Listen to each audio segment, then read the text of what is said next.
Yo, what is good, y'all? So we have been on a roll with these end of season videos.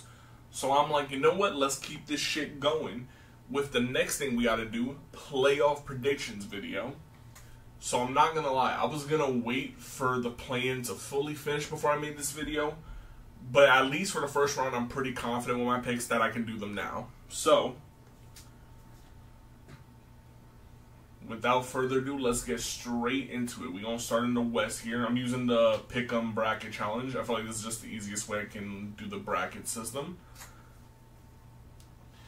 So, first round in the West, the 1-seed Thunder versus the winner of the Pelicans-Kings game. I think, like I said before in my video, I think the Kings are going to win. Also, by the way, in the West, I was 100% accurate with my play-in prediction so far. East, I was way off. But I wasn't expecting Jimmy and Alex. Well, no, Alex Caruso won still, but I didn't expect like the injuries that happened to happen. Also, Zion too out. Even if they win this game, he's gonna be out for like the first round. So that's tough. But yeah, regardless for this game, I got the Thunder winning in 5. Maybe if it's the King, because I think the Kings are gonna win. There's a world I can see the Kings push it to 6, but I'm gonna say Thunder in 5. The next series, which I think this is going to be the best series of the first round, Clippers-Mavs. So, we already know the history between these teams.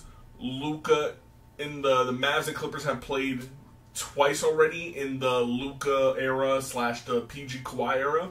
Clippers won both times. However, both times, Luka went absolutely fucking nuclear against them, especially in the second series where he took them to 7 games, solo basically. And I'm not gonna lie, obviously, both of these teams are way different teams than they were the last time they met. But, considering how good Luka is in the playoffs, and now he got a better second option in Kyrie next to him, and he just has a better. I think this is the best team Luka has had so far in his career. I'm gonna be honest, I don't see the Clippers winning this. Also, with Kawhi's health up in the air, I think they said he's most likely gonna play Game 1, but he's like probable. So it's a whole thing right now. So I'm gonna go with the Mavericks in 6 games. I think I feel pretty safe with that. Like, the Mavs are my sleeper pick this year, where they're probably not at the top of everyone's list to win it all, but they can surprise a lot of teams, I think, this year. Alright, the next series, I'm not going to lie, the West first round is stacked. The next series, Timberwolves versus Suns. I'm not going to lie, this is a very bad matchup for the Timberwolves, who were 1 game away from the 1 seed this year. But these 2 teams, when they have played, the Suns have won all 3 times by, I think it's like the average margin of victory is like 15 points. So they not just winning the game, they blowing the Timberwolves out when they play. And also, Cat just coming back off an injury, so he got to get in a rhythm right as the playoffs starting. And the Suns are also on a roll. I'm not gonna lie, I got the Suns in this series. I also think, because I think it's one of those things where it's like an immensely good offense versus a really good all-around defense. But I don't think the Timberwolves defense is going to be as good as it normally would be, because you're going to run Cat and Gobert, and then against this team, they're going to pull you out to the perimeter. I know they still have Nurkic, but the way they play, they're going to pull the Timberwolves out on the perimeter. And I know the meme that Ann said, they got KD, we got Jaden McDaniels. And J-Dub do be locking up, but I'm not going to lie, I just feel more comfortable with the Suns in this series. I don't know, like, my gut feeling is just telling me Suns. Suns also, I know 6 feels like a cop-out, but, hey, I feel like it's going to go 6. What can I say? Alright, the last West series in the first round, Nuggets versus Lakers. So, rematch of the conference finals last year. Last year, the Nuggets swept the Lakers, but it was a very close series. I think it was like 3 of the 4 games were less than 10-point wins. So regardless, it's still a close series. I think the Nuggets, I don't think they're better than they were last season. At the worst, they got a little bit worse, but I think they're about the same as they were last season. The Lakers, roster-wise, hasn't changed much, but I just think the Lakers have been playing better this season. I don't think they've been playing good enough to where I think they're going to beat the Nuggets, but I don't think this is a sweep like it was last year. I got Nuggets in 5 or 6, but I'm gonna say 5. I just think Jokic is just too much, and Jamal Murray in the playoffs is just a different beast. I don't know what it is with him. All right, now we on to the Eastern Conference. So it's the Celtics versus the winner of the Heat Bulls. I'm not gonna lie. So if Jimmy Butler was healthy, I would assume the Heat win this game against the Bulls. And if that were to happen, I think that them versus the Celtics, obviously, whenever they play, it's always a good series. And I think that would be a longer series. But with Jimmy Butler out, it's like a MCL injury. So even if they win this game, he wouldn't be back till at best the second round. And that's at best. So Jimmy's not coming back anytime soon. Even if the Heat win, no matter who wins the series, I think the Celtics easily take it in a sweep, maybe 5, maybe whoever wins it takes a game. But I'm calling the sweep. I'm not gonna lie. A Miami offense with no Jimmy is nasty. We saw in that play-in game. Once he got hurt, it was like they started deferring more to Tyler Hero and Jaime Jaquez, and that offense is just atrocious without him. Because the thing is that with the Heat, their offense hasn't really even been that good the last few seasons. But with Jimmy, when he just goes off, he hunts mismatches and it just discombobulates defenses. But if you don't got Jimmy and you can't do that, then that's kind of tough for their offense. And then on the Bulls, on the other hand, we saw Kobe White and had an amazing game, 40-piece. But at the end of the day, I'm not saying he can't do that against the Celtics, but that was against the Hawks, who are one of the worst defenses. And it's like you're going up against the only 60-win team, one of the best offensive and I think top 3 in both offense and defense. Yeah, nah. This series is a sweep, maybe 5. Maybe whoever wins this game, they get lucky and they get a game off the Celtics, but that's a wrap of the series. All right, so the next series in the East, we got the Cavs versus the Magic. I think this is actually going to be a pretty fun series. The Cavs, obviously, they're going to have the best player in the series in Donovan Mitchell. And then they do have a very well-rounded team. They obviously had stretches this year. They had that one stretch in the season where I think they were like 7. They went like 17-1 for a stretch, but they have fell back down to earth. And they have been battling injuries most of the season, mostly with Donovan Mitchell, Darius Garland, and Evan Mobley. They have been battling injuries. On the flip side, the Magic are a team that have overachieved, in my opinion. They are one of the best ranked defenses in the league. I think they're 3rd in defensive rating this season. The offense isn't the best, but in moments, their offense can step up.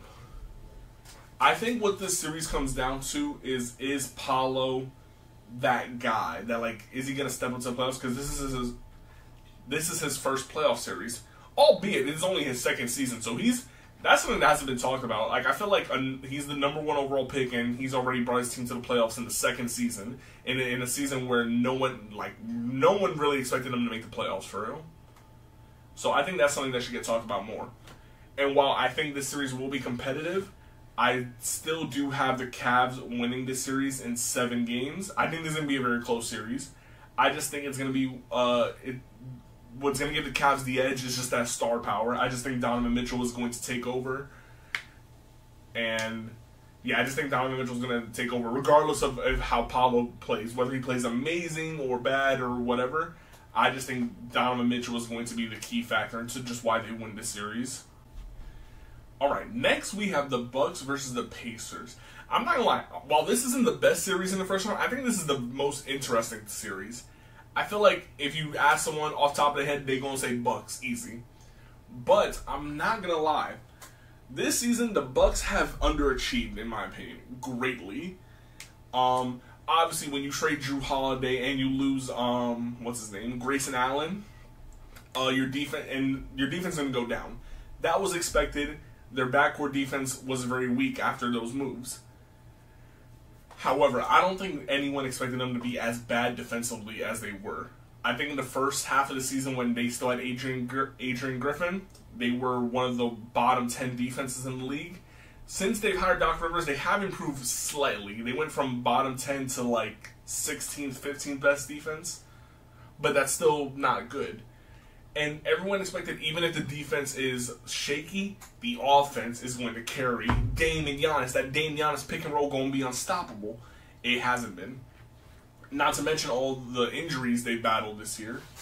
So this is a team that's mid on both sides of the ball so far this season.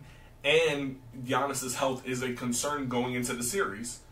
So, with that being said, on the other end of the bracket, I think the Pacers are going to win this series. I'm not going to lie. During the regular season, they played 5 times, and the Pacers won. I think they're 4-1 against them. Tyrese Halliburton goes off against the Bucks. Obviously, in the second half of the season, since Tyrese has had that injury, he hasn't been playing as good. But he's picked it up towards the end last month of the season. Pascal Siakam, since he's been there, been playing great. I think he's averaging like 22 and 8. Miles Turner, when he against the Bucks, I think like 3 of the games they played, he had over 20 points, and he's averaging over 2 blocks this season. And I think the Pacers are just an all-around deeper team. And while the Pacers are in a similar tier as the Bucks defensively, offensively, it's not even close. The Pacers have one of the best offenses in the league this season, and they're one of the fastest-paced teams in the league, which I think is a very big weakness to the Bucks, considering how their main guys are older now. Like, their main defensive guys, Brook Lopez, Chris Middleton. These guys are not the same as they were a few seasons ago, especially Brook Lopez. Brook Lopez, like, you have him and Giannis. It's like the Twin Towers down there. Brook Lopez being one of the top defenders in the league. He is not that defender anymore. So I'm not going to lie. This might be a hot take, I think. But I got the Pacers winning this in 6. Maybe 5, depending on Giannis' health. But I'm going to say in 6. Like, I really think the Pacers are going to win the series.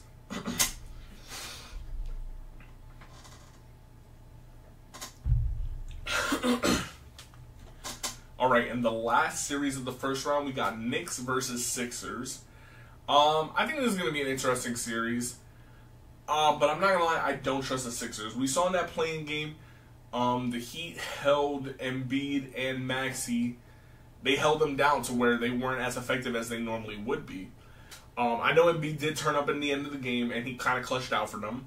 But this game, that game was mainly because of Nick Batum. I'm not going to lie. He saved them. And regardless, even if Embiid played good that game, I don't trust Embiid in the playoffs. And I think the Knicks, also being another top defensive team and having a defensive-minded coach in Tom Thibodeau, I think they're going to run schemes that throw Embiid off.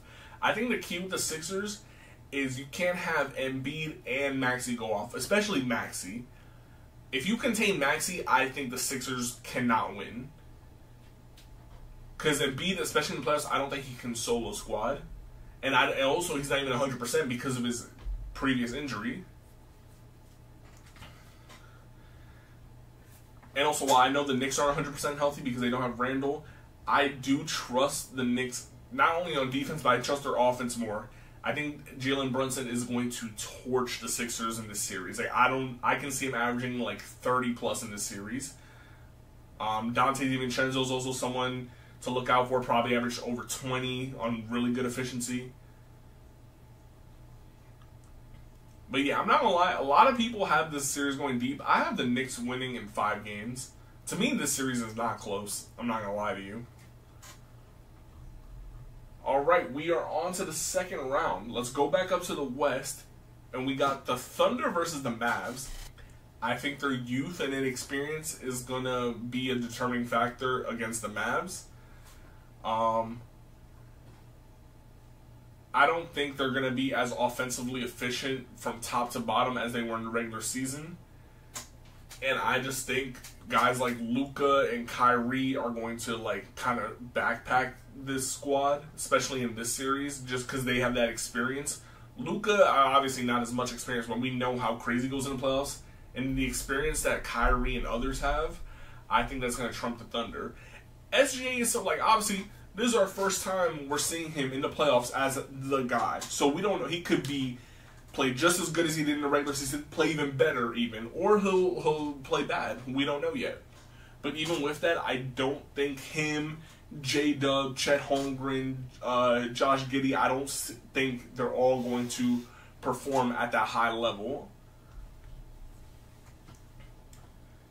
And I'm not gonna lie, even if they did, like, it's Luka. It's Luka, bruh. So I got the Mavs winning this series in 6 games. I'm gonna give credit to the Thunder. I was gonna say 5, but nah, I think the Thunder take 2.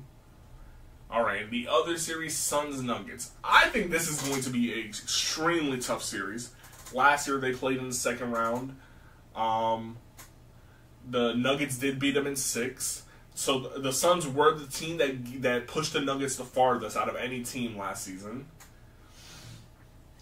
Obviously, their game plan was just rush and blitz Booker and KD. However, I don't think that will be as effective this year because not only do you have Bradley Beal as another 3-level scorer, but you also have Grayson Allen, who's been the best 3-point shooter this season. So that is someone you cannot leave open. And with all that being said, I'm not gonna lie, call me crazy, but I think the Suns are just gonna outstar the Nuggets. Like, I don't know why. I think KD, Book, and Beal, and obviously they're still gonna have contribution from guys like Grayson Allen, Nurkic in some capacity, even like Bol off the bench. I just think they're going to out offense the Nuggets, in my opinion. So I got the Suns winning in 7 games. Because this is an extremely close series. This is not no cakewalk for either team, in my opinion. Alright, let's move on to the second round in the East. I got the Celtics playing the Cavs. And I'm not going to lie, the Celtics should cakewalk to the conference finals this year. I'm not going to lie. As I said before, I got him sweeping the winner of this game. If Jimmy was healthy, then I think this would be closer. I think this would be like a 6-game series. But with no Jimmy, I think this is a sweep, maybe 5. In the second round against the Cavs, I'm not going to lie, I think this is where the Cavs are done. Because I have them beating the Magic, but I do think it's going to be close because of the Magic's defense. Now against the Celtics, who have a better defense than the Magic, but also one of the best offenses, I just don't see the Cavs holding up. So I'm not going to lie, I got the Celtics winning in 5. I don't think this will be a close series. Yeah, I got the Celtics basically comfortably going to the conference finals. Now this next series, Pacers versus the Knicks. I do think the Pacers will give the Knicks some problems. Just like I said before with the Bucks, the Pacers' high-pace offense. But I do think the Knicks' defense will slow them down. And I think the Knicks' offense will just... Because the Pacers' defense isn't good, so I just don't see them slowing down the Knicks for real. So I got the Knicks in a... part of me wants to say 5. I'm between 5 or 6. Like, I think it's going to go 5, but I wouldn't be surprised if it goes 6. So I'm going to say 6, but realistically, I think this is a 5-game series. Now we on to the conference finals. In the West, we got the Mavs versus the Suns. So basically a rematch between Luka and Booker. And it's going to be KD and Kyrie's first time playing each other in the playoffs since they left Brooklyn. So this is going to be a very fun series. Definitely... The headlines are going to go crazy in this series, the narratives especially. I'm not gonna lie. Like I said before, with the Suns and Nuggets, how I think they're just gonna out-offense the Nuggets. I kind of feel the same way about this series, but the Mavericks doing that to the Suns. Obviously, the Suns have their big 3, but I just think Luka in the playoffs is just a different beast. I just can't explain it. I just think Luka and now Kyrie, I think they're going to outdo the trio of Beal, Booker, and KD. And I also think the Mavericks' depth is going to outshine the Suns' depth. I think this is a series where we're going to see a lot of contribution from Daniel Gafford, P.J. Washington, Derek Lively if he's healthy, Dante Exum. And I'm not going to lie, I got the Mavs winning this in 6.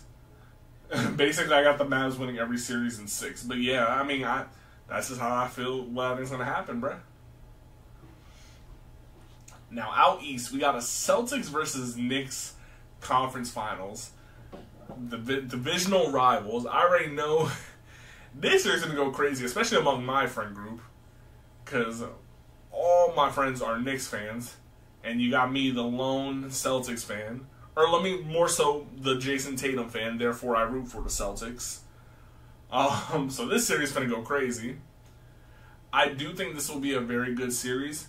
The Celtics have gotten to better than the Knicks, I think, like 3 out of the 4 or 4 out of the 5 times they played this season. But I don't think this is going to be an easy series by all means. I do, however, have the Celtics winning. I just think the Celtics just can score from too many... they have too many scoring options to where I don't think the Knicks can stop it. Obviously, you got Tatum and Brown in their isolation situations. Obviously, there's still going to be plays run for them. If the Knicks find a way to slow that down, they run the offense through Porzingis in the post. And then if they try to trap Porzingis, now Porzingis kicks it out to an open shooter because the Celtics run 5 out. Damn near almost every lineup they have is a 5-out lineup. So it's going to pull Isaiah Hartenstein and Mitchell Robinson out of the paint. Because obviously you gotta guard Derek White and Jrue Holiday. Jrue Holiday, like 40% 3-point shooter, 60% from the corners. I think he's the best corner 3-point shooter this season. Derek White can obviously shoot. Brown and Tatum, you're not gonna leave them open. And Porzingis, a 38% 3-point shooter himself. And then even with the bench, you're not gonna leave Al Horford, 40% 3-point shooter, Payne Pritchard or Sam Hauser, elite spot-up shooters. So their top 8, you can't leave anyone on their top 8 open in the perimeter, because even someone like Sam Hauser, who is not someone that's going to get a lot of attention name-wise, but he is a knockdown shooter. On the other hand, also with the Celtics defense, I don't think they're going to stop Jalen Brunson. I think Jalen Brunson is going to have an amazing series, like 28 to 32 points per game series. However, I think this is a series that the Celtics, I think, have the personnel to basically do to the Knicks what the Bucks did to the Nets in 2021, where basically they were just going to say, fuck it, KD, get your buckets, do what you want to do, but no one else is doing shit. I can see the Celtics doing that with this Knicks squad, because Jalen Brunson's the main guy, and then after that, they don't really have another star player after that since Randall's out. Their second option's Dante DiVincenzo. So I think the Celtics are going to prioritize the others in the series and slow them down to where basically they're going to say, Jalen Brunson, solo squad us. And I don't think they can do it that way. I don't think you can do it against a team that's as good on both ends of the floor as this. So I got the Celtics winning in... I'm going to be between 6 and 7. I'm going to say 6. But if this goes 7, I wouldn't be too surprised. But I think the Celtics will win the 6. I think they should win 6, honestly. So, yeah.